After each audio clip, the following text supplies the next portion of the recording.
A igreja ouve a Jesus, o Verbo de Deus. Vamos abrir as nossas Bíblias. A Epístola de São Paulo aos Efésios, o capítulo 4, para lermos o verso 11. A Epístola de São Paulo aos Efésios, capítulo 4, versículo 11. E ele mesmo concedeu uns para apóstolos, outros para profetas, outros para evangelistas e outros para pastores e mestres. Oremos. Bondoso Deus, agora que a Santa Palavra foi lida, rogamos ao Espírito Santo que aplique ela ao nosso coração, nos edificando e consolando na verdade cristã.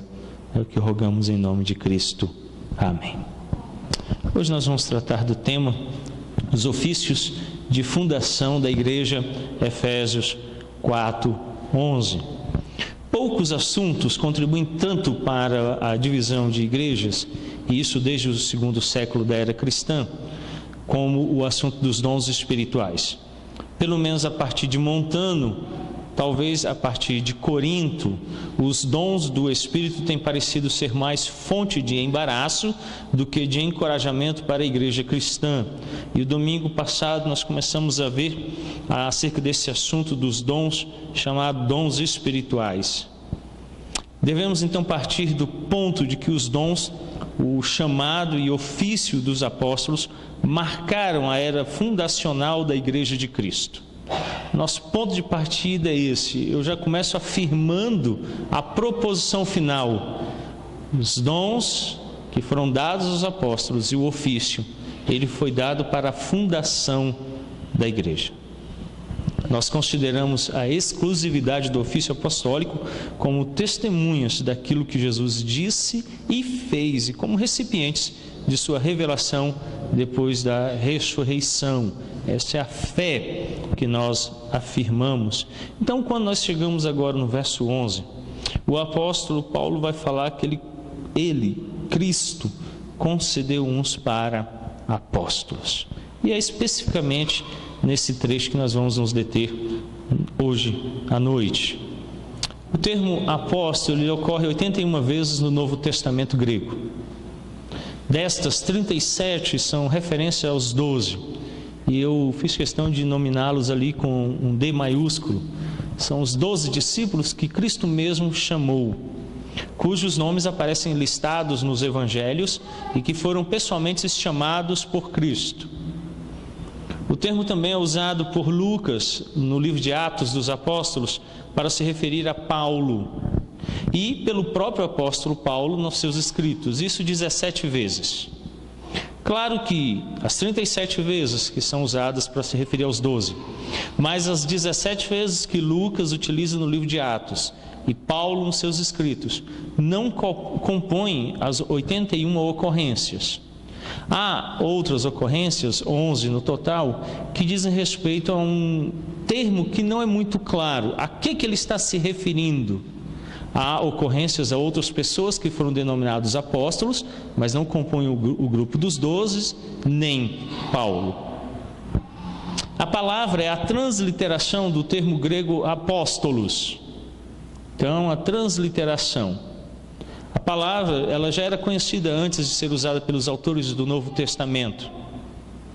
E lá no conceito grego do uso da palavra, ela significa enviar alguém. Geralmente era uma missão militar ou marítima, um envio certo, com um propósito certo. Conforme o Evangelho de Lucas, foi Jesus quem primeiro usou a palavra no período do Novo Testamento.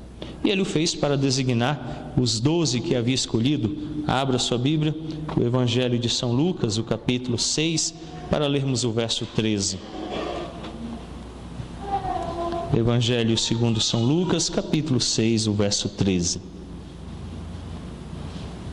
E quando amanheceu, chamou a si os seus discípulos e escolheu 12 dentre eles, aos quais deu também o nome de apóstolos.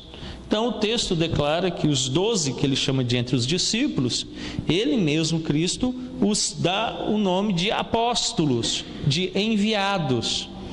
Nós já vimos aqui às terças-feiras, estudando o Evangelho de São Mateus, que a lista dos 12, ela se apresenta, e apresenta-se também em Lucas, o capítulo 6, e depois lá em Marcos, o capítulo 3, em Mateus é o capítulo 10, como compondo-se desses 12 homens que ele separa para um exercício específico e os denomina então de apóstolos ou enviados para cumprirem uma tarefa bem específica. O número de 12, claro, é a referência às 12 tribos de Israel.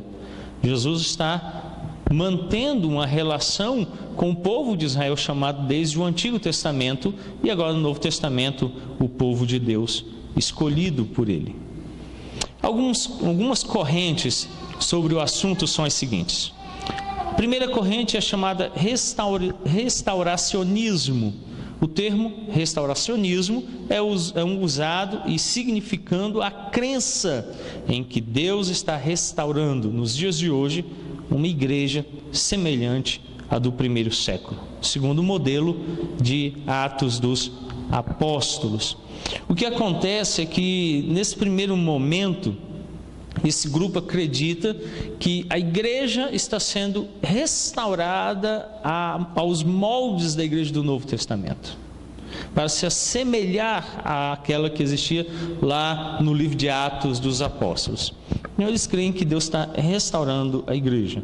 Um segundo grupo usa o termo continuacionismo e significa a crença de que todos os dons espirituais do Novo Testamento continuam à disposição para o uso da igreja atual. Os continuistas acreditam que há uma continuidade. Então os dons que estavam presentes no Novo Testamento estão presentes hoje na igreja em seu total. Todos eles estão constando. O terceiro é o termo cessacionismo. Indica a crença de que os dons espirituais citados no Novo Testamento estão ligados não apenas ao serviço dos crentes em geral, mas também ao exercício dos ofícios de apóstolo, profeta, evangelista, pastores e mestres, que são citados em Efésios 4:11.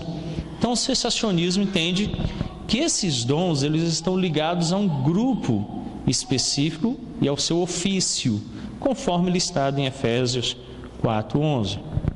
O presbiterianismo é cessacionista.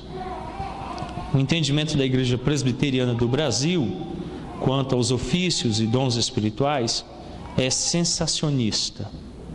Isso é confirmado pelas seguintes evidências. A Confissão de Fé de Westminster, ela é cessacionista.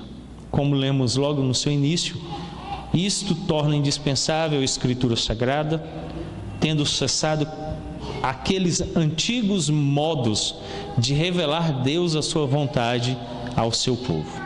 Quando a Confissão de Fé trata da Escritura Sagrada, ela começa então dizendo que isso torna ela, a Escritura, indispensável e que os modos de Deus agir cessaram e que agora ele fala somente pela Escritura Sagrada e não por vários modos. Também um manual de culto tratando da ordenação dos ministros do Evangelho declara: os apóstolos, os profetas e os que possuem o dom de línguas, de curar e fazer milagres foram oficiais extraordinários empregados, a princípio por nosso Senhor e Salvador, para reunir seu povo de entre as nações, conduzindo-o à família da fé. Estes oficiais e dotes miraculosos cessaram há muito tempo. Veja que os dois documentos dirigem a Igreja Presbiteriana ou na direção de que esses dons, dotes extraordinários cessaram há muito tempo e que hoje não estão mais em uso. A pergunta que precisamos responder é: apóstolo era um dom espiritual? Isso que Paulo está falando no capítulo 4, do verso 1 até o verso de número 12. Bom, em primeiro lugar, temos que entender o que é ofício. Podemos começar com o fato de que depois dos 12 e Paulo, não surgiram apóstolos no cristianismo histórico após o primeiro século. Se você ler o resto do Novo Testamento, depois de Atos dos Apóstolos, não surgiu mais nenhum outro apóstolo. Não há notícia nem na igreja, nas cartas paulinas e católicas ou gerais e no Apocalipse, do dom ou do ofício dos apóstolos sendo manifesto. E não há a presença de mais nenhum novo apóstolo, se encerrando em Atos dos Apóstolos, o grupo dos 12, Matias e Paulo. Aqui em Efésios 4:11, o termo apóstolo ele não se refere a um dom espiritual, mas a um ofício exercido por um número específico de pessoas levantadas por Deus na igreja em seus primórdios, para estabelecer de maneira definitiva o fundamento da igreja de Cristo. Então, quando o apóstolo São Paulo nos diz o que nós vimos na semana passada, do verso 7 até o verso 10, acompanhe comigo: e a graça foi concedida a cada um de nós segundo a proporção do dom de Cristo. Por isso diz: quando ele subiu às alturas, levou cativo o cativeiro e concedeu dons aos homens. Ora, que quer dizer subiu, senão que também havia descido até as regiões inferiores da terra? Aquele que desceu é também o mesmo que subiu acima de todos os céus para encher todas as coisas. E ele mesmo concedeu uns para apóstolos, outros para profetas, outros para evangelistas e outros para pastores e mestres, com vistas ao aperfeiçoamento dos santos para o desempenho do seu serviço, para a edificação do corpo de Cristo. O apóstolo diz que Cristo vem e concede dons. E o verso de número 11, então ele diz assim: ele mesmo, Cristo, concedeu. John MacArthur, o teólogo, comentando essa expressão, ele concedeu, esse termo no grego sempre aparece quando ele nomeia, quando ele dá ofício às pessoas. Então ele começa dizendo que ele deu, ele concedeu uns. Veja que ele não está fazendo o que fez nos versos anteriores, quando ele diz no verso 10: aquele que desceu é também o mesmo que subiu acima de todos os céus para encher todas as coisas. Então o Cristo ressurreto, o Cristo vitorioso, diz o verso 10, ele concede aos homens dons. Verso 8, ele subiu às alturas, levou cativo o cativeiro e concedeu dons aos homens. Concedeu dons aos homens. Mas no verso 11 ele diz: ele mesmo concedeu uns. Veja que ele especifica: uns se tornaram apóstolos, outros profetas, outros evangelistas e outros para pastores e mestres. Aos homens ele concede dons, mas a uns ele concede ofícios. Essa é a distinção. Então, Efésios 4:11, apóstolo não é um dom, mas é um ofício exercido por um número específico de pessoas que foram levantadas por Deus para a igreja em seus primórdios, para estabelecer de maneira definitiva o fundamento de Cristo. O que aconteceu então no primeiro momento é que esses homens estavam iniciando a igreja, estabelecendo a igreja nos seus primórdios, no seu início, quando ela era nascente. Quando o Novo Testamento foi formado, os ofícios dos apóstolos e profetas findou, pois era temporário.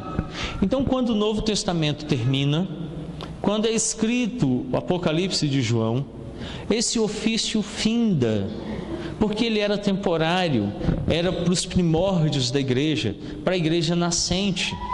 Depois que o cânon é estabelecido, a verdade é estabelecida, então finda o ofício dos apóstolos e profetas.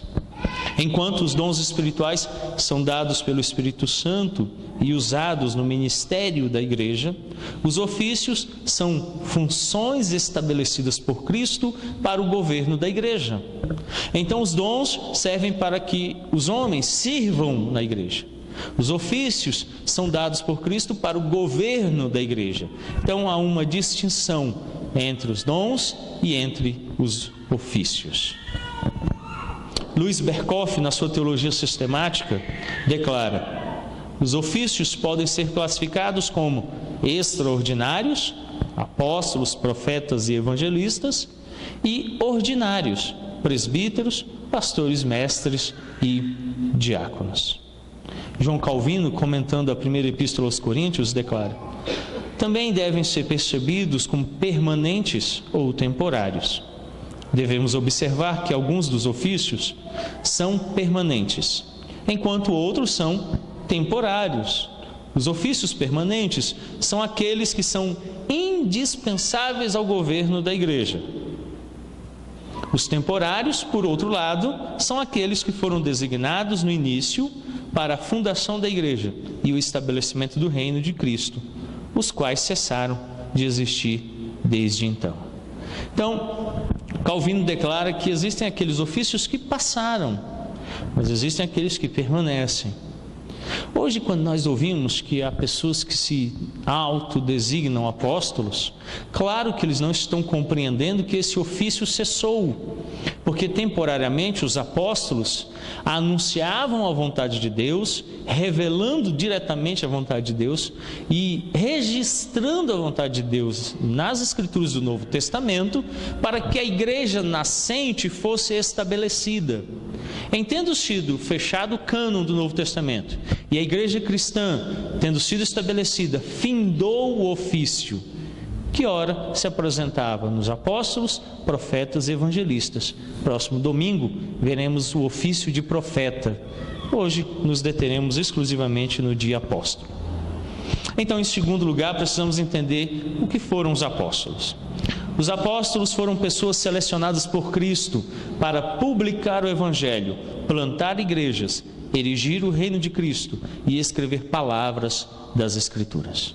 Quando você vê essa definição de apóstolo, parece que os apóstolos de hoje não foram enviados como esses apóstolos.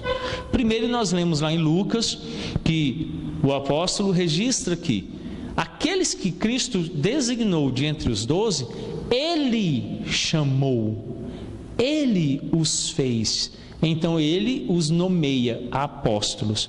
Eles passam então a ser apóstolos daquele momento em diante, enviados de Cristo. E Ele os envia com uma tarefa bem específica. Primeiro, publicar o Evangelho. Segundo, plantar igrejas. Terceiro, erigir o reino de Cristo. E quarto, escrever as palavras nas Escrituras. É isso que os apóstolos faziam. Esse era o papel dos apóstolos. Para validar tudo isso aqui, Deus concedeu a eles os chamados dons extraordinários, que nós vamos ver mais à frente, hoje não existem mais na igreja, e que o próprio Deus os opera quando Ele deseja. Mas que a princípio Ele concedeu a esses homens para que quando eles estivessem estabelecendo a igreja cristã, quando eles estivessem registrando as Escrituras, isso tudo fosse validado com esses dons miraculosos e as pessoas então acreditassem e validassem o que eles estavam fazendo. Hoje nós já temos essa certeza registrada. Então, Calvino entende que os apóstolos foram únicos no que diz respeito aos limites de sua atuação missionária. Eles foram únicos e hoje não há mais apóstolos expandindo a igreja cristã. Nós temos missionários que são enviados com a tarefa de levar a igreja cristã até terras longínquas, mas não há mais apóstolos estabelecendo a igreja. E Calvino então diz: o Senhor não designou-lhes quaisquer limites territoriais, nem paroquiais, mas queria que agissem como seus embaixadores, por onde quer que fossem entre os povos de cada nação e língua. Nesse aspecto, eram diferentes dos pastores, que se acham limitados, por assim dizer, às suas igrejas locais. Então, no caso dos apóstolos, eles não estavam ligados a uma igreja local. Então, eles tinham um ministério chamado ministério itinerante. Já os pastores hoje estão ligados a uma igreja local, a uma denominação. Isso difere, então, esses dois ministérios. Quando nós vemos hoje os apóstolos em nossos dias, eles nada têm a ver com os apóstolos do Novo Testamento. geralmente se caracterizam pelas curas milagrosas, que tem 3 motivos. O primeiro pode ser Deus mesmo operando, e pode fazê-lo. O segundo pode ser engano psicológico. Isso é muito fácil, isso é muito simples. Poucas técnicas de oratória convencem vocês. Se vocês me derem 15 minutos conversando com vocês, eu faço vocês retirarem as camisas. São técnicas oratórias, emocionais. As pessoas então se acham curadas ou acreditam que foram curadas. E em terceiro lugar, também pode ser Satanás, que se transforma em anjo de luz, que faz descer fogo dos céus, e que promove falsos milagres, como diz João em Apocalipse. Esses apóstolos de hoje podem estar operando em qualquer uma dessas 3 áreas. Mas eles não são os apóstolos que Cristo nomeou, que Cristo chamou. Apesar de usarem essa designação, não foram enviados pelo próprio Cristo. O que os caracterizava em primeiro lugar é que deveriam ser chamados pelo próprio Cristo. E aí talvez você então diga assim, mas e Paulo? Ele viu Cristo ressurreto.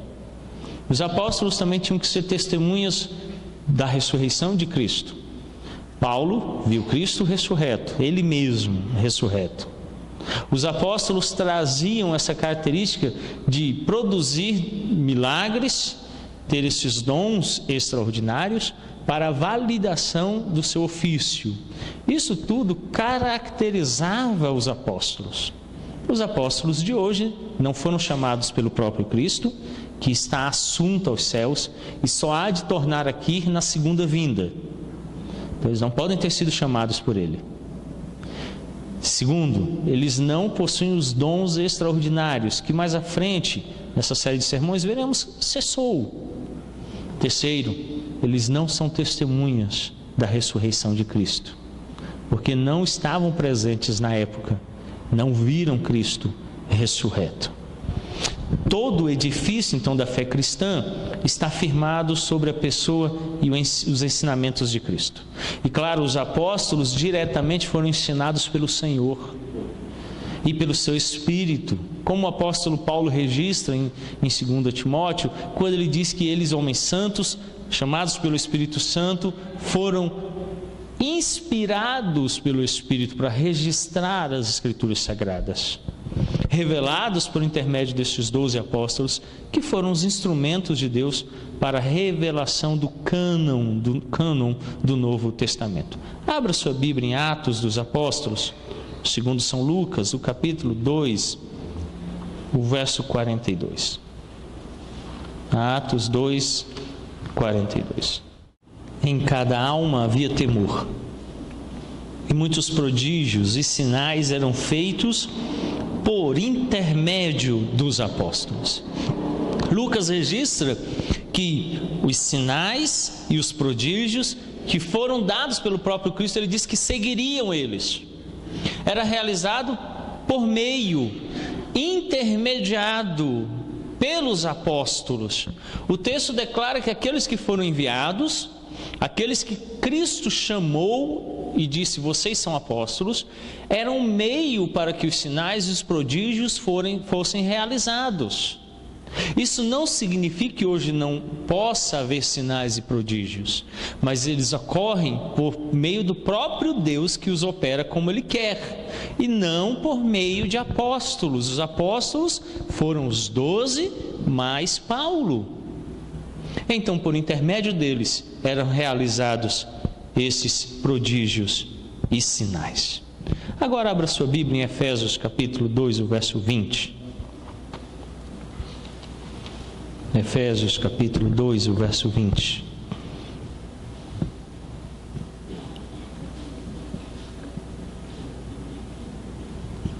Nós já meditamos neste texto outrora e agora tornamos a ele novamente. Efésios 2, 20. Edificados sobre o fundamento dos apóstolos e profetas, sendo Ele mesmo, Cristo Jesus, a pedra angular. Paulo declara que a igreja, os crentes, são edificados sobre um fundamento. E que fundamento é esse? Tanto o termo fundamento aqui na parte inicial do versículo, como o termo na parte final, pedra angular, são a mesma coisa. É aquilo que dá a base da construção. Mas a base da construção não são os apóstolos e profetas, é Cristo. Mas os apóstolos e profetas manifestaram à igreja quem era Cristo, a obra de Cristo e as palavras de Cristo. Então, eles foram usados por Deus para estabelecer a igreja, dar à igreja um fundamento. Ora, depois que o fundamento é estabelecido, o que se constrói não é mais fundamento, são paredes, telhado e tudo aquilo que vai adereçar o edifício. Mas não há mais agora como construir fundamento. O fundamento é lançado uma só vez e sobre ele é construído o edifício. Hoje nós somos um edifício construído sobre o fundamento dos apóstolos e profetas, que é o ensino de quem é Cristo e a sua obra. Então os apóstolos também tiveram essa função de dar à igreja o seu fundamento em Cristo, para que ela então crescesse. Abra agora sua Bíblia em Apocalipse 21, 14. Apocalipse 21, 14. Ao descrever a Nova Jerusalém, o novo Jardim do Éden, João usa algumas expressões. No verso 14 ele diz assim: a cidade tinha uma muralha. A muralha da cidade tinha 12 fundamentos, e estavam sobre estes os 12 nomes dos 12 apóstolos do Cordeiro. Então talvez você fale assim: peraí, pastor, eram 12. Depois de Judas veio Matias, e depois veio Paulo. Quantos são então os apóstolos? Aí está dizendo que são 12. Bom, Judas deixou de ser contado, e houve substituição por eleição, foi substituído, chamaram Matias, que ocupou o lugar dele, 12. Mas veio Paulo, que ele mesmo se designa apóstolo nascido fora de tempo, dos apóstolos o menor. Então, se nós lembrarmos que 12 representam as 12 tribos de Israel, o que nos importa é a representação e não o número exato. São 13. Poderíamos dizer até 14, mas o importante é que o texto está se referindo àquele povo que Deus chamou para si. É só uma figura. Então João, escrevendo sobre como vai ser o nosso relacionamento com Deus final, depois que formos glorificados, volta a essa expressão das 12 tribos, e que no Novo Testamento é representado pelos 12 apóstolos. Lembram-se da série de sermões em Apocalipse?